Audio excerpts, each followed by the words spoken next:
Here we have a garbage truck with a 4-camera system. We started by adding a front-facing camera. Along the sides of the truck, we installed 2 side view cameras.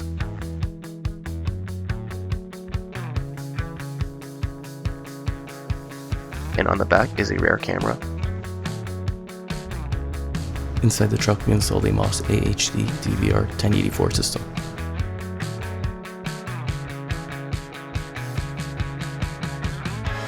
Inside, we place a 7-inch monitor.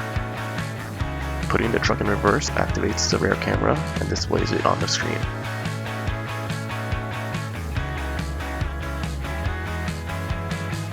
The same goes for using your turn signals, and signaling right shows the passenger side camera.